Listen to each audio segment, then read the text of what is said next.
Kerusuhan Irak dilaporkan mulai mereda pada Selasa, 30 Agustus 2022 malam waktu setempat setelah 30 pendukung pemimpin Syiah Moqtada Sadr tewas ditembak mati.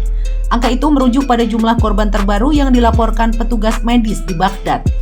Sementara itu, sedikitnya 570 orang lainnya disebut terluka dalam kekerasan yang meletus di zona hijau Baghdad.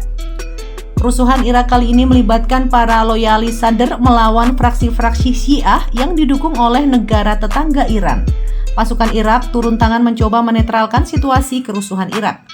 Dilansir dari kantor berita AFP, pertempuran berakhir pada Selasa setelah Sadr memerintahkan para pendukungnya untuk mundur.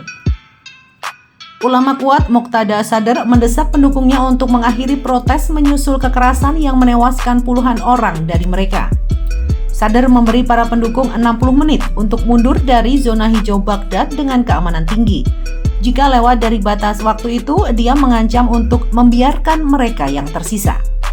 Beberapa saat setelah pidato Sadr yang disiarkan langsung di televisi, para pendukungnya terlihat mulai meninggalkan zona hijau Baghdad. Beberapa menit setelah itu, tentara Irak juga mencabut jam malam nasional yang diberlakukan sejak kekerasan meletus pada Senin 29 Agustus 2022. Ketegangan meningkat di Irak di tengah krisis politik yang membuat negara itu tanpa pemerintahan, perdana menteri atau presiden baru selama berbulan-bulan. Ketegangan meningkat tajam setelah pendukung Sadr pada Senin sore menyerbu istana pemerintah di dalam zona hijau menyusul pengumuman pemimpin mereka bahwa dia berhenti dari politik. Sadr memiliki jutaan pengikut setia. Dia pernah memimpin milisi melawan pasukan pemerintah Amerika Serikat dan memimpin Irak setelah penggulingan diktator Saddam Hussein yang dipimpin Amerika Serikat pada tahun 2003.